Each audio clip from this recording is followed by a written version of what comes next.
Hey everyone, welcome to new video. आज का जो चैप्टर है वो है उत्तक के बारे में, और उत्तक को इंग्लिश में टिश्यू भी बोलते हैं। तो वीडियो को स्टार्ट करेंगे उससे पहले चैनल को सब्सक्राइब कर दीजिए ताकि नेक्स्ट वीडियो का अपडेट आपको मिलता रहे। उत्तक जो है वो क्या होता है, वो बहुत सारे एक जैसे कोशिकाओं से मिलकर जो बना हुआ होता है उसे ही उत्तक बोलते हैं। और उत्तक तो ये कोशिका तो जानते ही हैं आप लोग कोशिका के बारे में, जो हमारा क्या है शरीर या किसी भी बॉडी का एक जिसको स्ट्रक्चरल और फंक्शनल यूनिट भी कहा जाता है, मतलब क्रियात्मक और संरचनात्मक इकाई भी है। वो शरीर का किसी भी बॉडी का क्रियात्मक और संरचनात्मक इकाई है, वो उसे कहते हैं कोशिका। कोशिका से ही मिलकर बनता है उत्तक। तो उत्तक को समझते हैं यहाँ पे, उसके बारे में उसका डेफिनेशन दिया हुआ है यहाँ पे। उत्तक को समझने से पहले कोशिका को समझ गए। अब उत्तक जो होता है वो क्या होता है, उत्तक को समझते हैं पहले अपना भाषा। उत्तक क्या होता है, एक ही प्रकार के कोशिकाओं से मिलकर बने समूह को उत्तक कहते हैं। और यहाँ पे उसका डेफिनेशन दिया हुआ। उत्तक क्या है, एक मिनट, यहाँ पे उत्तक है। उत्तक एक कोशिकाओं के समूह से जो उद्रव कार्य की दृष्टि से समान होता है उसे उत्तक कहते हैं। मतलब जहाँ का भी जैसे टिश्यू होगा उत्तक, जैसे हाथ का टिश्यू हो गया, तो वो जो होगा उस जगह का जितना भी कोशिका होगा उसका जो कार्य करने की दृष्टि है वो क्या होगा, एक ही तरह का होगा। उससे मिलकर तब हाथ का टिश्यू बनेगा। अगर ब्रेन का टिश्यू रहेगा, ब्रेन का कोशिका, तो वहाँ का जो जितना भी सेल होगा उस उत्तक के लिए उत्तक का, तो वो वहाँ का जो जितना भी सेल होगा वो एक जैसा ही कार्य करेगा। उसके बाद इसका ये डिफिनेशन है, एक कोशिकाओं का समूह जो उद्रव कार्य की दृष्टि से ससमान होता है उसे ही उत्तक कहते हैं। अभी बताए थे, ये हो गया उत्तक विज्ञान। जिसको उत्तक विज्ञान जो होता है उसको अलग से डिवाइड किया गया है, जिसको हिस्टोलॉजी बोलते हैं। उत्तक जैसे कि जीव विज्ञान, जीव के बारे में पढ़ते हैं तो जीव विज्ञान हो गया, बायोलॉजी जिसको बोलते हैं। उसी तरह से जहाँ उत्तक का अध्ययन किया जाता है उसको बोलते हैं हिस्टोलॉजी, उसको बोलते हैं हिस्टोलॉजी। अध्ययन करना एक कोशिका जीवों में सामान्य एक कोशिका के अंदर में महत्वपूर्ण क्रियाएं होती है, जैसे पाचन, श्वसन, उत्सर्जन, ये सब क्रियाएं होती हैं। अब उत्तक जो होता है वो मेनली दो तरह का होता है। एक होता है पादप उत्तक, दूसरा होता है जंतु उत्तक। इसको बोलते हैं जंतु उत्तक बोलते हैं। इंग्लिश में बोलेंगे तो एनिमल टिश्यू बोलते हैं, जंतु उत्तक ये होता है। उसके बारे में पढ़ेंगे। अभी पहला पढ़ना हमको उत्तक के बारे में। पढ़ेंगे उत्तक के बारे में, जो कि पहला है हमारा पादप उत्तक। पहले इसके बारे में पढ़ेंगे। पादप उत्तक दो तरह का होता है, एक होता है विभियोजी उत्तक, दूसरा होता है अस्थायी उत्तक। विभियोजी उत्तक जो होता है वो भी दो प्रकार में तीन भाग में बांटा गया है। पहला शीर्षस्थ विभियोजोत्तक, उसका होता है पार्श्वीय विभियोत्तक, उसके बाद होता है अंतर्विष्ट विभियोत्तक होता है। ये तीन भाग में बांटा गया है। अस्थायी उत्तक जो होता है पादप में, उसको दो भाग में बांटा गया है, तो एपिडर्मिस और दूसरा होता है जटिल अस्थायी उत्तक। एपिडर्मिस में होता है पेरेन्काइमा, क्लेरेन्काइमा, स्क्लेरेन्काइमा, ये तीन होते हैं। उसके बाद जो जटिल अस्थायी उत्तक होता है, कॉम्प्लेक्स परमानेंट टिश्यू बोलते हैं, इसको बोलते हैं, पहला है जाइलम, दूसरा है फ्लोएम। आपको याद होगा जैसे प्रकाश संश्लेषण में पढ़े थे, प्रकाश संश्लेषण का जो मेन क्रिया होता है वो जाइलम और फ्लोएम के द्वारा होता है। जितना भी जैसे जाइलम और फ्लोएम, जाइलम का कार्य क्या है कि ये जड़ से लेके पानी और जितना भी खनिज का जरूरत होता है प्रकाश संश्लेषण करने के लिए पत्ता तक पहुंचाता है, क्योंकि पत्तों को क्या कहा गया है, पेड़ पौधा का रसोई घर कहा जाता है। तो इसमें जो भोजन बनेगा वो क्या होता है, जड़ से जल को पहुंचाएगा कहाँ पे, पत्ता तक। कौन सा उत्तक, जाइलम उत्तक। इसका कार्य है जल से खनिज लवण और जो भी इसका जरूरत वाला सामान है वो पत्ता तक पहुंचाएगा। और फ्लोएम जो है, फ्लोएम का काम क्या है, पत्तों में जो बना हुआ भोजन होता है उसको स्टोर करना और जहाँ तक ज़रूरत होता है चारों तरफ उसको फैलाना, उसी को बोलते हैं फ्लोएम। ये हो गया टिश्यू के बारे में समझ गए। अब इसका आगे है, नेक्स्ट है विभियोजी उत्तक। जिसको अभी पढ़े थे, विभाजीय ऊतक का विशेषता क्या है। ये क्या करता है, पहला नंबर सेलुलोज की बनी कोशिका वृत्ति होती है। दूसरा नंबर इसका क्या है, कोशिका के बीच में स्थान अनुपस्थित सटकर जुड़ी कोशिकाएं होती है। उसके बाद नंबर 3 है कोशिकाएं गोल, अंडाकार या आयताकार होती हैं। इसमें जो कोशिका होगा विभाजीय ऊतक में, इसका जो कोशिका होगा या तो ये गोल होगा, ये गोल होगा, या ये अंडाकार होगा, या ये आयताकार होगा। जानते हैं ये आयताकार होगा इस तरह का। उसके बाद कोशिका जो द्रव होता है वो सघन या गहरा होता है। कोशिका जो द्रव होता है वो क्या होता है, बहुत ही गहरा होता है। उसका जो अंदर का जो लिक्विड होता है वो गहरा टाइप का होता है। उसका तन्ना भी एक बड़ा होता है। से कोई भी कोशिका है, ये मान लीजिए कोशिका है, तो इसके अंदर में नाभिक होगा, इसको केंद्रक बोलते हैं। वो जो केंद्रक होगा वो क्या होगा, बहुत ही बड़ा होगा, न्यूक्लियस जिसको बोलते हैं। उसके बाद संचित भोजन अनुपस्थित होता है। इसमें क्या होता है, भोजन संचित नहीं होता है, ये होता है। उसके बाद विभाजीय ऊतक का कार्य, इसका अब देखें, इस विशेषता को पढ़ लिए हैं, अब इसका कार्य को समझते हैं। ये जो विभाजीय ऊतक के कार्य, लगातार विभाजित होकर नई कोशिकाएं पैदा करना और पादपों की लंबाई चौड़ाई में वृद्धि करना, ये इसका कार्य है। क्या होता है, विभाजीय ऊतक जो होता है ये क्या होता है, लगातार बढ़ते रहता है। जैसे बढ़ते रहता है, उसके बाद नई कोशिका को पैदा करता है और पादप की लंबाई और चौड़ाई में जो वृद्धि करता है, ये इसी का कार्य है। जैसे पेड़ है, एक क्या लगाते हैं, बीज लगाते हैं, बीज से छोटा सा पौधा निकलता है, फिर वो पौधा क्या होता है, एक बड़ा सा पेड़ में बदल जाता है। वो जो पेड़ बनता है वो किस ऊतक के कारण बनता है, विभाजीय ऊतक के कारण बनता है।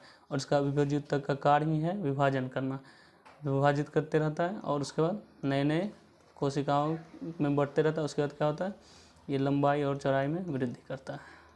यह दूसरा जो होता है विभाजीय ऊतक के बाद पादप ऊतक में दूसरा प्रकार जो है वो है अस्थायी ऊतक के बारे में। यह होता है अस्थायी ऊतक, जिसको परमानेंट टिश्यू बोलते हैं, जिसमें जाइलम और फ्लोएम आता है। तो ये जो होता है विभाजीय ऊतक से उत्पन्न होता है और लगातार विभाजित होकर विभाजन की क्षमता खो देता है।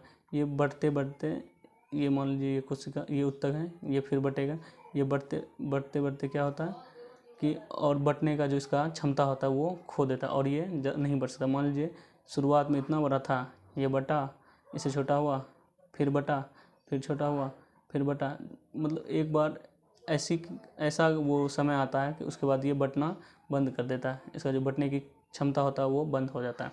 उसका तीसरा, इनका आकार, आकृति और मोटाई निश्चित होती है। ये जीवित या मृत दोनों हो सकते हैं। अस्थायी ऊतक की कोशिका द्रव में रिक्तियाँ होती हैं। ये जो कोशिका होता है अस्थायी ऊतक का, ये जो होता है ये डेड सेल भी हो सकता है और लिविंग सेल में भी हो सकता है, मतलब जीवित और मृत दोनों हो सकता है। उसके बाद एक सरल कोशिका एक विशिष्ट कार्य करने के लिए अस्थायी रूप से और आकार प्राप्त करती है, जिसे विभेदीकरण कहते हैं। ये होता है एक सरल कोशिका होता है उस विशिष्ट कार्य करने के लिए अस्थायी रूप और आकार प्राप्त कर लेता है, जिसे हम क्या कहते हैं, विभेदीकरण कहते हैं। क्योंकि आकृति व संरचना के आधार पर अस्थायी ऊतक दो प्रकार करते हैं। अब क्या होता है, उसका जो आकृति है, स्ट्रक्चर, और संरचना, उसका जो फंक्शन है, उनके आधार पर वो दो प्रकार के होते हैं। एक होता है सरल ऊतक, उसके बाद दूसरा होता है संरक्षी ऊतक। सरल ऊतक क्या होता है, यह केवल एक ही प्रकार की कोशिकाओं का समूह होता है और ये दो प्रकार के होते हैं। एक होता है क्या, ये संरक्षी ऊतक हो गया, इसको प्रोटेक्टिव टिश्यू बोलते हैं। दूसरा होता है संभारक ऊतक, जिसको सपोर्टिंग टिश्यू बोलते हैं। उसके बाद ये संरक्षी ऊतक होता है, इसका मुख्य कार्य क्या करना है, सुरक्षा देना है। पादप में मुख्य कार्य इसका क्या है, सुरक्षा देना है और इसका कोई दूसरा कार्य नहीं है। एपिडर्मिस दूसरा हो गया क्या, एपिडर्मिस। एपिडर्मिस जो होता है पौधे के सभी भाग में, जैसे पत्ती, फूल और इसमें बाहरी परत में एपिडर्मिस कहलाती है। ये होता है, यह क्या होता है, क्यूटिकल होता है, से ढकी होती है। यह होता है क्यूटिन, एक मोम जैसा जल प्रतिरोधी पदार्थ होता है जो एपिडर्मिस कोशिकाओं द्वारा स्रावित किया जाता है और अधिकतर पौधों में एपिडर्मिस के साथ सूक्ष्म छिद्र रंध्र स्टोमेटा में पाए जाते हैं। स्टोमेटा में दो गार्ड कोशिकाएं पाई जाती हैं। अब कभी कभी पत्ता में क्या होता है, एक मोम के जैसा पाया जाता है, इससे क्या होता है, पानी जो पड़ता है वो पत्ता में रुका हुआ नहीं रहता है। इसके वजह से ये जो होता है किसके वजह से होता है, एपिडर्मिस टिश्यू की वजह से होता है। अब एपिडर्मिस टिश्यू का कार्य क्या है, पहला है पौधों को सुरक्षा प्रदान करना। पौधा जो होता है उसको सुरक्षा प्रदान करना, चाहे वो हवा से हो, ठंड से हो, बरसात से हो, किसी भी चीज़ से हो, उसको क्या है, पौधों को सुरक्षा प्रदान करना। दूसरा है एपिडर्मिस को क्यूटिकल वाष्पोत्सर्जन को रोकती है, जिससे पौधा झुलसने से बच सकता है।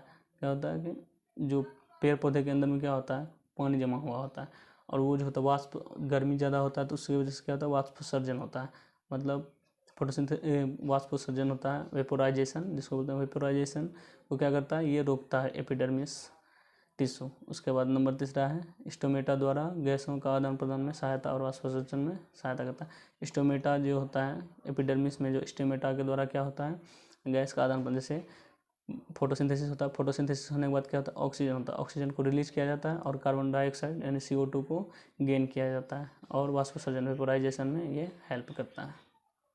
नेक्स्ट है सहायक ऊतक, इसको सपोर्टिंग टिश्यू के बारे में बताए थे अभी।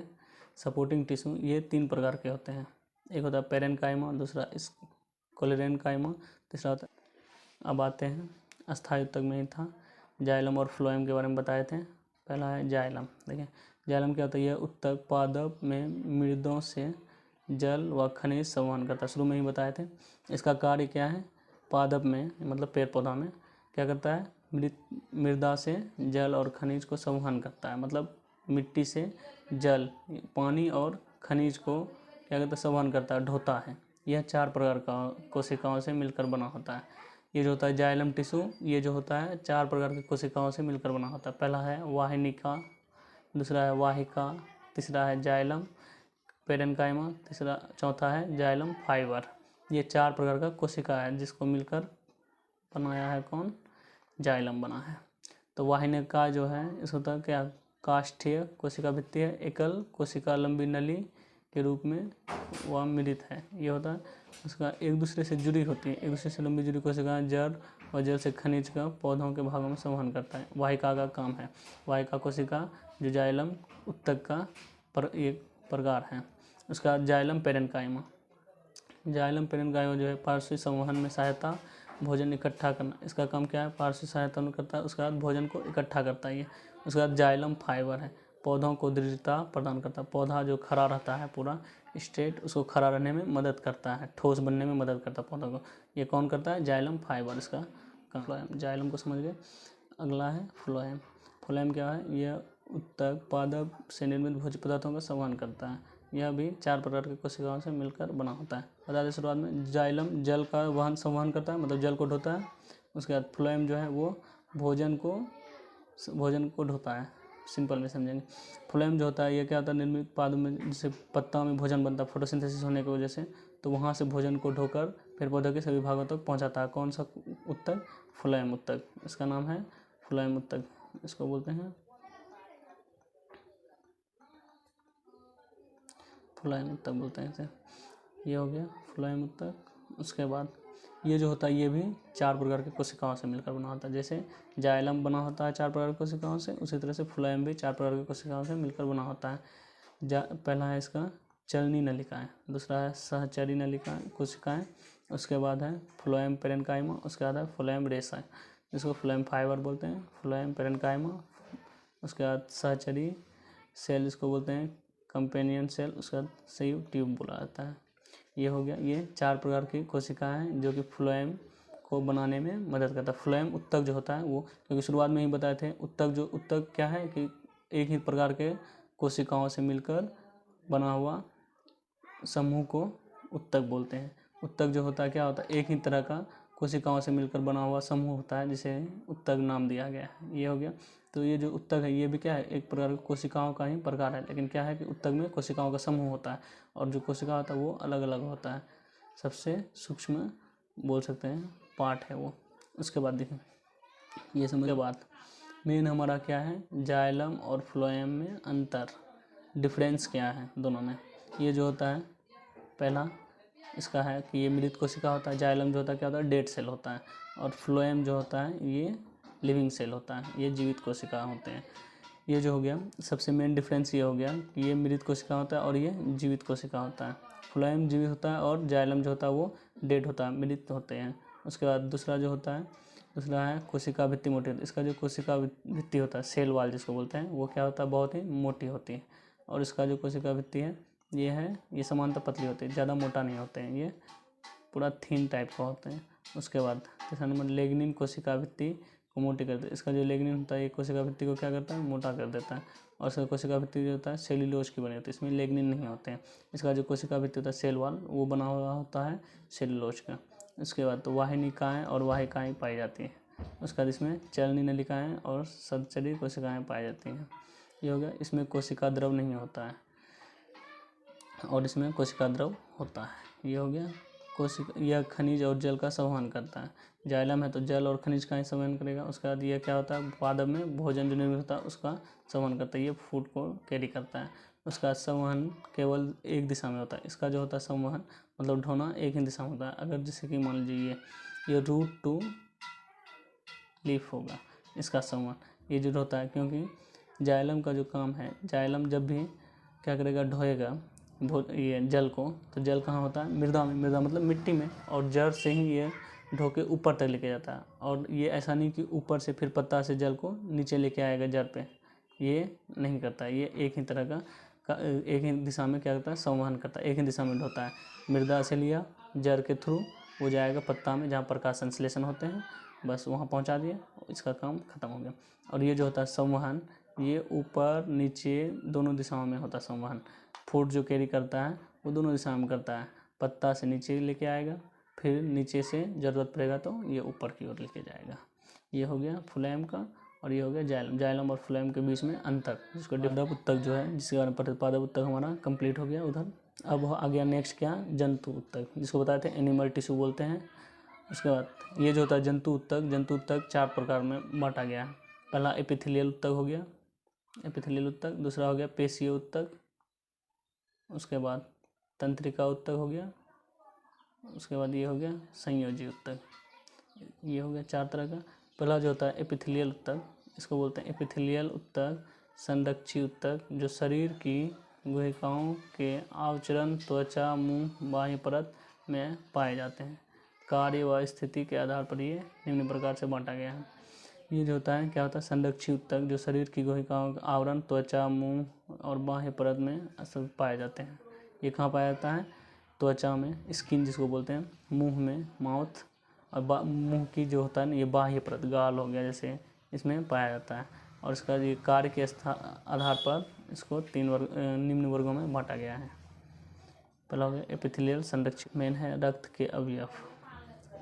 नेक्स्ट टॉपिक जो हमारा है वो है रक्त के अवयव। रक्त के अवयव मतलब रक्त का पार्ट। रक्त मतलब हो गया ब्लड, खून जिसको बोलते हैं। खून में कौन कौन से पदार्थ पाए जाते हैं, ये हो गया कौन कौन से भाग पाए जाते हैं, ये है रक्त के अवयव। पहला है लाल रक्त कणिकारों, इसको बोलते हैं आरबीसी, रेड ब्लड सेल बोलते हैं इसको। उसके बाद दूसरा है श्वेत रक्त कणिकाएँ, यहाँ कणिकाएँ था, ये कणिकाएँ हैं। इसमें देखें आरबीसी जो है इसमें O2 CO2 का संवहन करता है। आरबीसी में क्या होता है, कार्बन डाइऑक्साइड और ऑक्सीजन को कैरी करता है आरबीसी। उसके बाद दूसरा है WBC, जिसको श्वेत रक्त कणिकाएँ, इंग्लिश में बोलेंगे तो W वाइट ब्लड सेल कहा जाता है। रोगों से लड़ने में मदद करता है, यही मेन हमारा क्या होता है, बीमारी से लड़ने में हेल्प करता है WBC। उसके बाद है नेक्स्ट क्या, प्लेटलेट्स, चोट लगने पर रक्त का थक्का बनना और रक्तस्राव को रोकने में मदद करता है। ये प्लेटलेट्स जो होता है, प्लेटलेट्स क्या करता है, जैसे कि मान लीजिए कहीं चोट लगा, चोट लगने के बाद क्या होता है, खून निकलने लगता है। खून निकलना क्या होता है कि कुछ देर के बाद निकलते निकलते क्या होता है, धीरे धीरे धीमा हो जाता है। उसके बाद क्या होता है, खून निकलना बंद हो जाता है, और वहाँ पे एक प्रकार का क्या होता है, थक्का के जैसा बन जाता है। वो किसकी वजह से होता है, प्लेटलेट्स की वजह से होता है, रक्त का थक्का लगना। उसके बाद है नेक्स्ट क्या, प्लाज्मा। प्लाज्मा जो है वो रक्त में पोषक तत्व है, रक्तवाहिनी में पोषक तत्व और अपरिष्ट पदार्थ, जरूरी तत्वों का हार्मोन और संवहन करता है। प्लाज्मा का कार्य क्या है, जो रक्तवाहिनिकाओं में जो पोषक तत्व होता है वो हो गया, और जो जरूरी हार्मोन होता है उसका कैरी करता है, ये प्लाज्मा हो गया, इसका कार्य हो गया। अब अस्थि आ गया, अस्थि और उपास्थि। अस्थि जो होता है जिसे बोन कहा जाता है, इनके अंत कोशिका स्थान में कैल्शियम व फास्फोरस के लवण भरे होते हैं, जो अस्थि को कठोरता प्रदान करता है और अस्थि शरीर को निश्चित आकार प्रदान करती है। इससे इसका मैट्रिक्स ठोस होता है।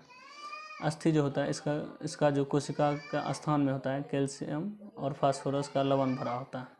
कोशिका की जगह में कैल्शियम और फास्फोरस का लवण भरा होता है, जो कि क्या होता है, इसको हार्ड बने रहने में मदद करता है, जिससे ये कठोर बना रहे।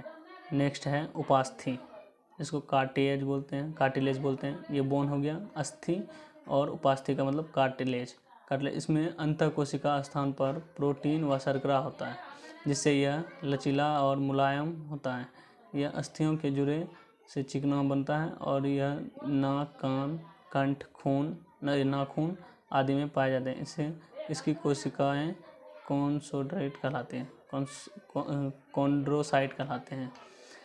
उपास्थि का जो कोशिका होता है, उपास्थि का जो सेल होता है, उसको बोलते हैं कॉन्ड्रोसाइट बोलते हैं। कॉन्ड्रोसाइट याद रहेगा, कॉन्ड्रोसाइट बोलते हैं। उपास्थि का जो कोशिका होता है उसे बोलते हैं कॉन्ड्रोसाइट, ये बोलते हैं। नेक्स्ट टॉपिक हमारा है अब अंतर। अस्थि और उपास्थि में अंतर क्या है? अभी तो पढ़ लिया अस्थि और उपास्थि, इसमें अंतर क्या है? मेन यही है, और एग्जाम में जो प्रश्न पूछा जाता है मेन इसी तरह का पूछा जाता है।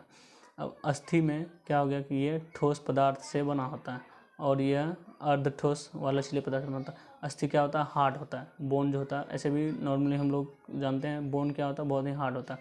और उपास्थि जो होता है यह हल्का सा, ये क्या होता है? लचीला होता है, उतना हार्ड नहीं होता। जैसे मान लीजिए कान का उपास्थि है, उपास्थि से बना हुआ है कान का जो बाहरी भाग है वो क्या लचीला है, हड्डी तो है लेकिन क्या है वो लचीला है, वो हड्डी नहीं, इसको क्या होता है? उपास्थि है, ये लचीले पदार्थ से बना है। उसके बाद अंतःकोशिका के स्थान में कैल्शियम और फास्फोरस के लवण भरे होते हैं। इसमें क्या होता है? कोशिका का जो अंत स्थान है, लास्ट वाला भाग, वो होता है कैल्शियम और फास्फोरस के लवण से भरे होते हैं। और इसमें जो होता है अंतःकोशिका के स्थान में प्रोटीन और शर्करा भरे होते हैं। प्रोटीन और ग्लूकोज भरा हुआ होता है उपास्थि में। उसके बाद इसके बीच में अस्थि मज्जा पाई जाती है, और इसमें जो होता है वो अस्थि मज्जा नहीं पाया जाता है। पेशीय उत्तक, ये हो गया मस्कुलर टिश्यू जिसको बोलते हैं। पेशीय उत्तक को क्या बोलते हैं? मस्कुलर टिश्यू, जो हमारे मसल्स में पाए जाते हैं। शरीर की मांसपेशी उत्तक की बनी होती है। धागे की तरह संरचना के कारण ये पेशीय तंतु कहलाते हैं। मांसपेशियों का संकुचलन फैलाव इन्हीं के द्वारा होता है। ये जो उत्तक होता है ये मांसल भाग, जैसे मान लीजिए बाँह हो गया, जांघ हो गया, ये मांसल भाग हो गया, इसमें ही ये मस्कुलर टिश्यू पाए जाते हैं। ऐसे हो गया, इससे संकुचन प्रोटीन भी कहते हैं। ये उत्तक जो होता है ये 3 प्रकार के होते हैं। पहला रेखित पेशी, दूसरा आरेखित, जिसको चिकनी बोलते हैं, और तीसरा हृदय पेशी। हार्ट का जो टिश्यू होता है, दिल का जो हार्ट का जो टिश्यू होता है वो भी किसका बना होता है? वो पेशी उत्तक ही होता है। अब तंत्रिका उत्तक मतलब हो गया क्या? Nervous tissue. तंत्रिका उत्तक का मतलब हो गया नर्वस टिश्यू। पहला हो गया क्या? मस्तिष्क, मेरुरज्जु, तंत्रिका मिलकर तंत्रिका तंत्र बनाती है। वो रीढ़ का हड्डी, मेरुरज्जु मतलब रीढ़ का हड्डी, बैकबोन जिसको बोलते हैं, और तंत्रिका है, ये तीनों मिलकर तंत्रिका तंत्र बनाती है। उसके बाद तंत्रिका तंत्र की कोशिकाएं न्यूरॉन कहलाती है। तंत्रिका तंत्र में जो कोशिका होता है, तंत्रिका तंत्र में मतलब ये जो कोशिका होता है उसी को न्यूरॉन बोलते हैं। तंत्रिका तंत्र का जो सेल होता है उसी को बोलते हैं न्यूरॉन। तंत्रिका तंत्र का जो कोशिका होते हैं उसे बोलते हैं न्यूरॉन। उसके बाद तंत्रिका कोशिका में केंद्रक व कोशिका द्रव होता है। तंत्रिका कोशिका जो होता है उसमें क्या होता है? न्यूक्लियस भी होता है और सेल लिक्विड भी होता है। ये हो गया। तंत्रिका कोशिका जो है वो है 3 भाग में बांटा गया इसको। पहला है डेंड्राइट, तीसरा है एक्सोन। एक्सोन क्या होता है? ये पतले धागे जैसी संरचना है जो एक सिरे से क्या होता है? साइटोन, व दूसरे सिरे से संवेगी अंग से जुड़ा हुआ होता है, इसी को बोलते हैं एक्सोन। ये एक्सोन का ये है एक्सोन, यहाँ है। ये पूरा तंत्रिका कोशिका जो है, मस्तिष्क, मेरुरज्जु, पूरा तंत्रिका कोशिका जो है ये पूरा उसका तंत्रिका कोशिका का क्या है? डायग्राम बना हुआ है यहाँ पे। ये जो है ये टोटल बना हुआ है किससे? मेरुरज्जु से, मस्तिष्क से और तंत्रिकाएं से मिलकर बना हुआ है तंत्रिका तंत्र। ये है एक्सोन। ये जो एक्सोन है ये पतला धागा के जैसा होता है। ये देखिए पतला धागा है, इसके जैसा एक संरचना है। ये संरचना जो है ये क्या होता है? एक सिरे से क्या होता है? साइटोन से जुड़ा हुआ होता है। इसका जो एक सिरा जुड़ा हुआ है वो है साइटोन से, और दूसरा सिरा जो है वो जुड़ा हुआ संवेगी अंग से जुड़ा हुआ है।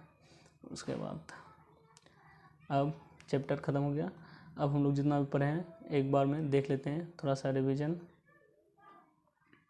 सबसे पहले हमारा था उत्तक के बारे में बताते हैं। एक ही प्रकार की कोशिकाओं से मिलकर बना हुआ जो समूह होता है उसी को बोलते हैं उत्तक 2 प्रकार का होता है। पहला है पादप उत्तक, दूसरा है जंतु उत्तक। पादप उत्तक में बताए थे ये विभेज्य उत्तक हो गया। उसके बाद दूसरा ये हो गया अस्थायी उत्तक। विभेज्य उत्तक को 3 भाग में बांटा गया है। अस्थायी उत्तक का जो मेनली है उसको बांटा गया 2 भाग में, जाइलम और फ्लोएम में। जाइलम को 4 भाग में बांटा गया और फ्लोएम को भी 4 भाग में बांटा गया। उसके बाद जंतु उत्तक था। जंतु उत्तक है हमारा, जंतु उत्तक यहाँ है। जंतु उत्तक का जो है इसको बांटा गया है 4 भाग में, एपिथेलियल, उसके बाद इधर हो गया संयोजी उत्तक, उसके बाद पेशीय उत्तक, ये हो गया। 3 भाग में बांटा गया जंतु उत्तक को।